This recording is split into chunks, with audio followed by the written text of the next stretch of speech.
الحمد لله رب العالمين، والصلاة والسلام على سيد الأنبياء والمرسلين وعلى آله وأصحابه أجمعين.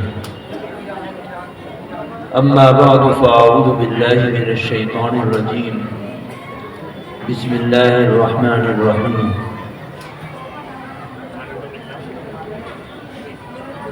قل إن كنتم تحبون الله فاتبعوني يحببكم الله ويغفر لكم ذنوبكم والله غفور رحيم.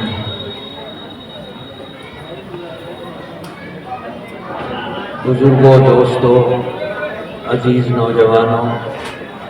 پیارے بچوں، بچیاں، پردہ نشین خواتین، اللہ تبارک و تعالیٰ کا بے حد احسان ہے کہ پروردگار عالم نے اس تعلیمی سال کے اختتام کے موقع پر مدرسوں کے سالانہ جلسوں میں اور خصوصاً اس پروگرام میں شرکت کی سعادت نصیب فرمائے. اللہ تعالیٰ اس مل بیٹھنے کو، کہنے سننے کو، علم و عمل کی سعادتوں سے مالا مال فرمائے. میرے بزرگوں، دوستوں،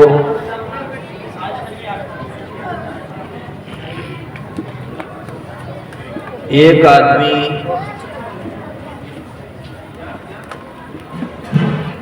دین کے بارے میں سمجھ رکھتا ہے اور دین کا علم کسی نہ کسی حد تک اس کے اندر ہے تو وہ یقیناً اس پر عمل کرنے کے قابل ہوگا. لیکن کوئی آدمی اگر جو چیز اس کے لیے ضروری ہے اس کا علم نہ ہو اور وہ اپنی زندگی گزارے اور اسی زندگی کو تمام کرے تو یقیناً وہ اس کے تقاضوں کو پورا نہیں کر سکتا.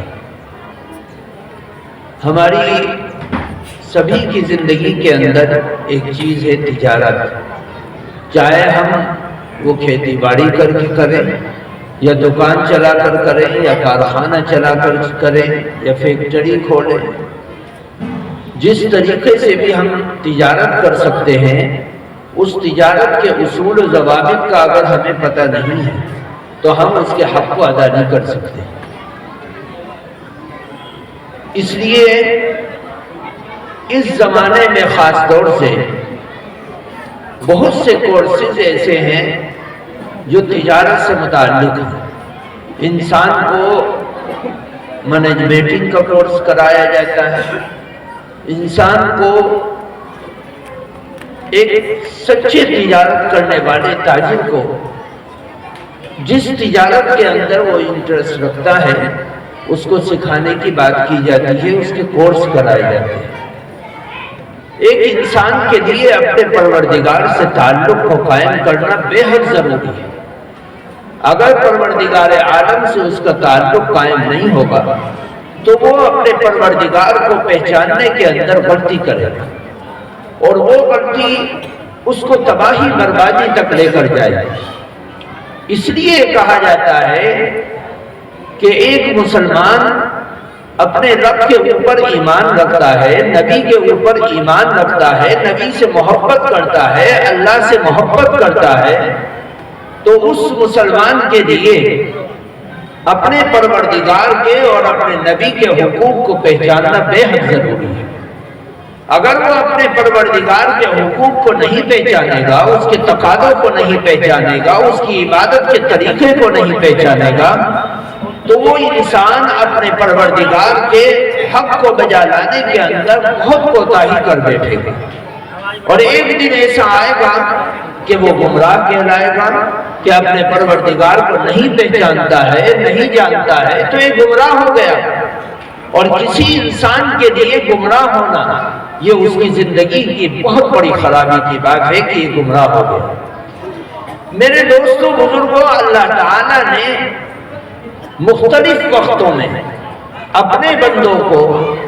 اپنے حقوق کو پہچاننے اور جاننے کے لیے، بتلانے کے لیے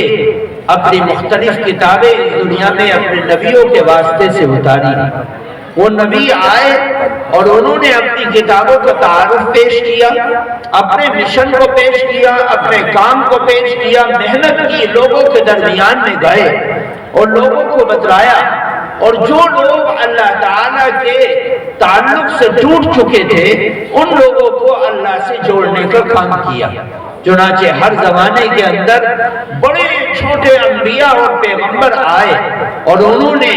اپنی شریعت کے تعارف کو ان کے سامنے پیش کیا اور لوگوں کے تعلق کو اللہ سے اور اس کے رسول سے جوڑا۔ آقا نامدار سرکار دو عالم جناب محمد الرسول اللہ صلی اللہ علیہ وسلم تشریف لائے، اور آپ کے ذریعے سے اللہ تعالیٰ نے آخری کتاب، سب سے اعلیٰ، سب سے افضل، سب سے بڑھ کر اور بالا کتاب اللہ تعالیٰ کی قرآن پاک کو نبی پاک صلی اللہ علیہ وسلم کے واسطے سے اس دنیا میں اتارا۔ مختلف اوقات میں اللہ تعالیٰ کی کتاب بتدریج نازل ہو رہی ہے، اور اس کتاب کو اللہ تعالیٰ نے نہ مٹنے والی کتاب بتایا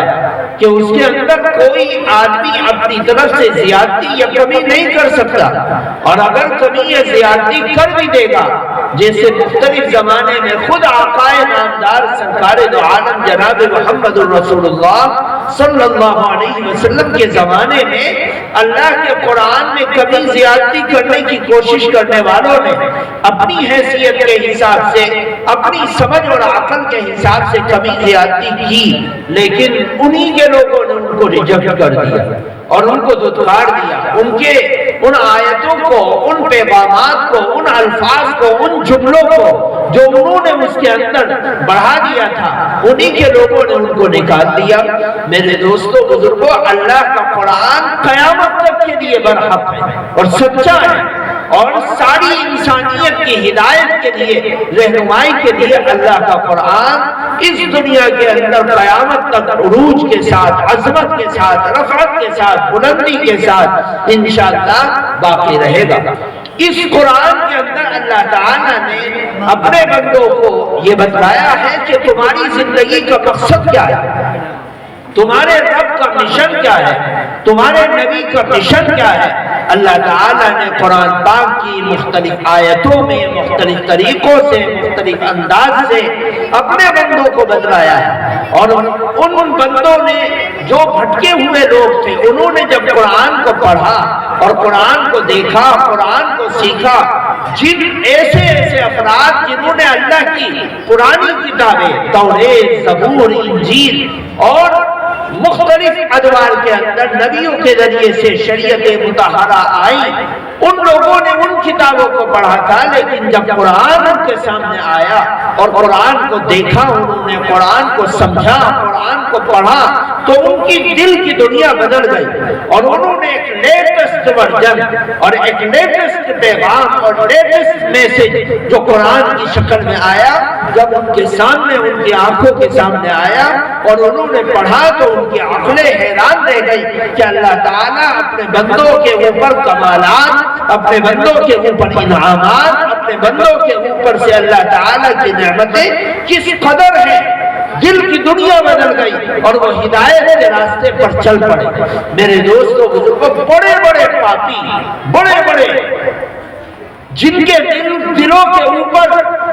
کفر اور ضلالت کی مہر لگ گئی تھی، جب اللہ تعالیٰ کا قرآن ان کے سامنے آیا تو اس قرآن کے ذریعے سے اللہ تعالیٰ نے ان کی زندگی کو بدل دیا، اور وہ توبہ کرنے والے بن گئے، ہدایت کے راستے پر چلنے والے بن گئے۔ اللہ تعالیٰ نے اس کتاب کو باقی رکھ کر 1446 سال میں آج ہمارے درمیان میں اس قرآن کو باقی رکھا، اور اس قرآن کا پیغام ہمارے درمیان میں ہے۔ ان مدارس دینیت کے ذریعے سے، مکاتب دینیت کے ذریعے سے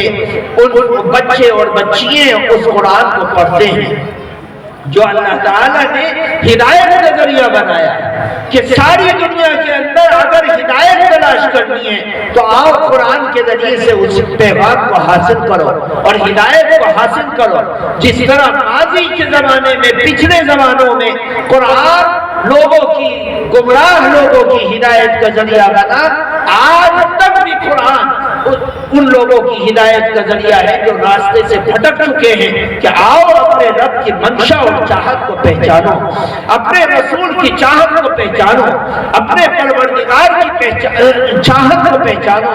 لوگ اس قرآن کو پڑھتے ہیں، جو سمجھنے والے سمجھتے ہیں، جاننے والے جانتے ہیں، پڑھنے والے پڑھتے ہیں. وہ لوگ جانتے ہیں کہ اللہ تعالیٰ نے قرآن پاک کے اندر کیا پیغام رکھا ہے اور کس انداز کے ساتھ اللہ تعالیٰ اپنے بندوں کو ڈراتا ہے، اپنے بندوں کو سمجھاتا ہے، اپنے بندوں کو بتلاتا ہے. جو لوگ اللہ تعالیٰ کے قرآن کو جانتے ہیں اور سمجھتے ہیں وہ اللہ تعالیٰ کی محبت اور نبی کی محبت اس قرآن کی برکت سے ان کے کلیجوں میں اترتی چلی جاتی ہے اور ہدایت کا راستہ ان کو ملتا چلا جاتا ہے. میرے بزرگوں، قرآن پاک کو سمجھنے کا ذریعہ ان مدارس دینیہ کی تعلیمات ہے جن کے ذریعے سے ان بچوں کو بتلایا جاتا ہے کہ الحمد کے اندر کیا ہے، اور ان بچوں کو بتلایا جاتا ہے قرآن کی صورتوں کے اندر کیا ہے، ان بچوں کو بتلایا جاتا ہے قرآن کی منشا اور چاہت کیا ہے، ان بچوں کو بتلایا جاتا ہے اللہ تعالیٰ اپنے بندوں سے کیا چاہتا ہے، کیا پیغام دینا چاہتا ہے. میرے بزرگوں، دوستوں، ورنہ کیا مجال تھی کہ قرآن ہی تو تھا کہ ایک شخص قتل کرنے کے ارادے سے نکلتا ہے کہ میں نبی کو قتل کروں گا، محمد کو قتل کروں گا، لیکن قرآن کی آیتیں اس کے کانوں میں پڑتی ہیں، اس کی زندگی بدل جاتی ہے اور وہ توبہ کرنے والا بن جاتا ہے، نبی کے قدموں میں آ جاتا ہے، نبی کے گھر میں آ جاتا ہے، دار ارقم میں آ جاتا ہے اور نبی سے ریکویسٹ اور درخواست کرتا ہے کہ اے اللہ کے پیغمبر صلی اللہ علیہ وسلم، آپ مجھے ایمان میں داخل کر لیجئے. ایسی ہزاروں مثالیں ہیں جو اسلام کی تاریخ کے اندر اللہ تعالیٰ نے مختلف طریقوں سے لوگوں کو، بھٹکے ہوئے لوگوں کو ہدایت سے جوڑا،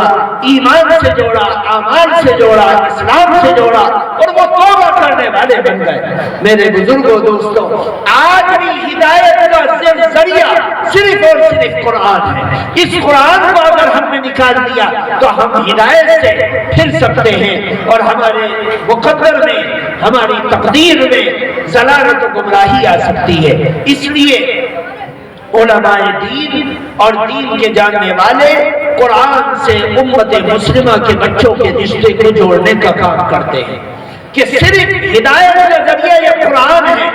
اپنے بچوں کو قرآن سے جوڑو، اپنے بچوں کو ایمان سے جوڑو، اپنے بچوں کے تعلق کو قرآن سے مضبوط کرو. جب بچوں کا تعلق قرآن سے جڑ جائے گا تو ایمان اور اعمال ان کی زندگیوں کے اندر پیکر بن کر ان کی زندگیوں میں اجاگر ہوگا اور ان کی زندگی کے اندر تبدیلی آئے گی. قرآن پاک کی میں نے ایک آیت تلاوت کی. ہر مسلمان کہتا ہے کہ مجھے نبی سے محبت ہے، اللہ سے محبت ہے، لیکن اللہ تعالیٰ اسی قرآن کے اندر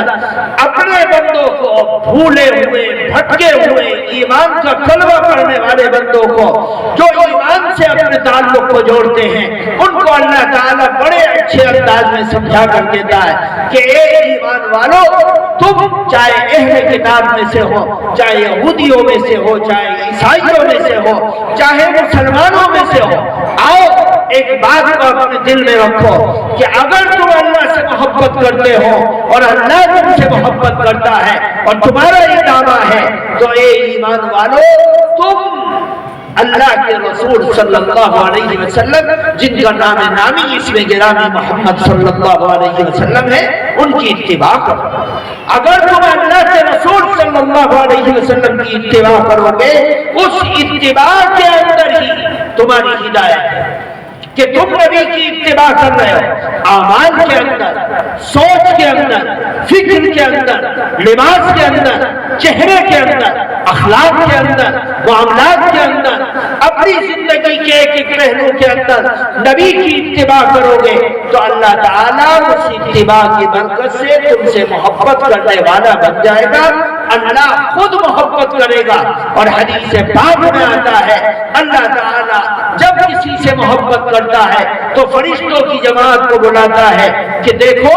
میں فلاں شخص سے محبت کرتا ہوں، تم بھی محبت کرو۔ پھر فرشتے جمع ہوتے ہیں، دنیا میں آتے ہیں اور دعویٰ کرتے ہیں کہ اللہ فلاں سے محبت کرتا ہے، تمام فرشتے فلاں سے محبت کرتے ہیں۔ مخلوق کے دلوں میں اللہ تعالیٰ اس کی محبت کو قائم کر دیتا ہے۔ میرے دوستوں بزرگوں، اللہ کا قرآن اسی کو کہہ رہا ہے کہ اے لوگوں، تم اللہ سے محبت کرتے ہو تو تمہاری محبت ثابت ہوگی اس چیز سے کہ تم اس محبت کو نبی کی اتباع اور پیروی سے ثابت کرو، نبی کی اتباع کرو۔ نبی کا بولنا کیسا تھا، نبی کا چلنا کیسا تھا، نبی کا کھانا کیسا تھا، نبی کے معاملات کیسے تھے، نبی کی عبادت کیسی تھی، نبی کی معاشرت کیسی تھی، نبی کے اخلاق کیسے تھے، یہ سب چیزیں پرکھ کر زندگی گزارنے والا آدمی ایک سچا مسلمان ایسا ہو سکتا ہے جس سے اللہ اور اس کا رسول محبت کرنے والا۔ میرے دوستوں بزرگوں، اللہ کے نبی صلی اللہ علیہ وسلم کو صحابہ سے محبت تھی، کیوں تھی؟ اس وجہ سے کہ صحابہ اکرام اللہ کے نبی صلی اللہ علیہ وسلم کی کامل اتباع کرنے والے تھے، نبی کی اداؤں پر اپنی زندگی کو لگانے اور کھپانے والے تھے، نبی کی معاملات کے اندر اتباع کرتے تھے، نبی کے کہنے کو مانتے تھے، نبی کے چلنے کو مانتے تھے، نبی کی عبادت کو قبول کرتے تھے۔ نبی نے ایک مرتبہ کہا صلو کما رأیتمونی اصلی، جیسے میں نماز پڑھتا ہوں تم بھی نماز پڑھو۔ تمام صحابہ نے اس کو مٹھی بند کر کے مضبوطی سے تھام لیا اور زندگی بھر نبی نے جیسے عبادت کی وہ عبادت میں لگے رہے۔ ایک سچا مسلمان اپنی اسلام کو ثابت کرتا ہے تو اس کی اسلامی کو دیکھا جاتا ہے نبی کی اتباع سے۔ خلاف پیغمبر کثیرہ گزین کہ ہرگز بمنزل خواہد رسید، کوئی اللہ کا ولی بن ہی نہیں سکتا جب تک کہ نبی کی کامل اتباع اس کی زندگی میں نہ آ جائے۔ لوگ پہلے زمانے میں کوسوں میل کا سفر کر کے جاتے تھے اور جا کر بیعت و سلوک کا تعلق قائم کرتے تھے کہ کہاں خواجہ معین الدین اجمیری رحمت اللہ علیہ ہندوستان کے نہیں تھے، کہاں یہ لوگ ہندوستان کے نہیں تھے، مجدد الفسانی ہندوستان کے نہیں تھے، لیکن شیخ کی تلاش میں نکل کھڑے ہوئے اور شیخ کے پیغام کو عام کرنے کے لیے کھڑے ہوئے اور دنیا کی ٹھوکریں کھاتے ہوئے، پہاڑوں کو پار کرتے ہوئے، سمندروں کو پار کرتے ہوئے، دریاؤں کو عبور کرتے ہوئے، شہروں کو پار کرتے ہوئے، ملکوں کی سرحدوں کو توڑتے ہوئے دنیا کے کس علاقے سے چلے اور کہاں پہنچ گئے اور اپنے فیض اور برکات کو پھیلاتے رہے، اپنے دسترخوان کو پھیلاتے رہے، اپنے پیغام کو پھیلاتے رہے، لوگوں کو دعوت دیتے رہے، لوگوں کو تبلیغ کرتے رہے، لوگوں کو ایمان سکھلاتے رہے، نبی کی محبت کو اجاگر کرتے رہے۔ ان لوگوں نے جب بھی شیخ کو تلاش کیا تو یہ تلاش کیا کہ دیکھو فلاں شخص بزرگ ہے، آؤ اس کے اندر نبی کی اتباع کتنی ہے، آؤ تلاش کرو۔ نبی کی اتباع کو دیکھتے تھے، اس نبی کی اتباع کو دیکھ کر پہچان جاتے تھے کہ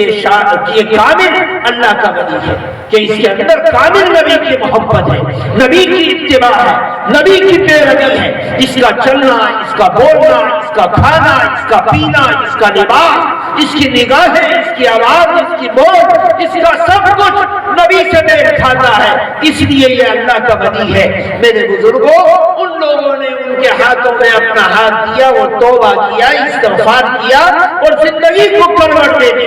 آج بھی اور قیامت تک بھی جس شخص کا تعلق نبی سے جتنا زیادہ مضبوط ہوگا وہ نبی کا اتنا ہی پیروکار اور متبع ہوگا، اس کی اداؤں سے پتہ چلے گا کہ نبی سے اتباع کرنے والا ہے۔ اس کے چہرے سے پتہ چلے گا کہ یہ نبی کا متبع ہے، یہ نبی کا عاشق ہے، یہ نبی سے محبت کرنے والا ہے۔ کیوں؟ اللہ کا قرآن ایک سچے مسلمان کی اور سچے عاشق رسول کی اللہ تعالیٰ نشاندہی کر رہا ہے کہ سچا عاشق رسول وہ شخص ہیں جو نبی کی اتباع کرنے والا ہے۔ فاتبعونی، میری اتباع کرو۔ اگر تم مجھ سے محبت کرتے ہو، اللہ سے محبت کرتے ہو، میری اتباع کرو۔ جب تم میری اتباع کرو گے اور تمہارا عمل، تمہاری عبادت، تمہارے معاملات، اخلاق سب میرے جیسے ہو جائیں گے تو یاد رکھو سب سے پہلا انعام مجھے تمہیں یہ ملے گا کہ تم سے اللہ محبت کرنے والا بن جائے گا اور اللہ اپنے فرشتوں کو کہے گا کہ میں محبت کرتا ہوں، تم بھی محبت کرو۔ اور وہ فرشتے دنیا میں آئیں گے، فلاں بندے سے اللہ محبت کرتا ہے، تم بھی محبت کرو۔ دنیا کی مخلوق کھچ کھچ کر ان سے محبت کرنے والی بن جائے گی۔ اور دوسری اللہ تعالیٰ خوشخبری سناتا ہے کہ جب تم نبی کے متبع بن جاؤ گے، اتباع کرنے والے بن جاؤ گے تو اللہ تمہارے گناہوں کو بخش دے گا۔ کتنا بڑا انعام! لوگ روتے ہیں، بلکتے ہیں، سجدے کرتے ہیں، عبادت کرتے ہیں، لیکن نبی کی اتباع اتنی بڑی چیز ہے کہ اس اتباع کی برکت سے اللہ تعالیٰ اپنے گنہگار بندے کے گناہوں کو معاف کر دیتا ہے۔ اللہ تبارک و تعالیٰ ہم سب کو سمجھنے کی توفیق عطا فرمائے، خیر سے مالا مال فرمائے، شر سے محفوظ فرمائے، دین پر چلنا چلانا آسان فرمائے، اور ہم سب کو نبی پاک صلی اللہ علیہ وسلم کی کامل اتباع اور پیروی کی سعادت نصیب فرمائے۔ سبحان اللہ۔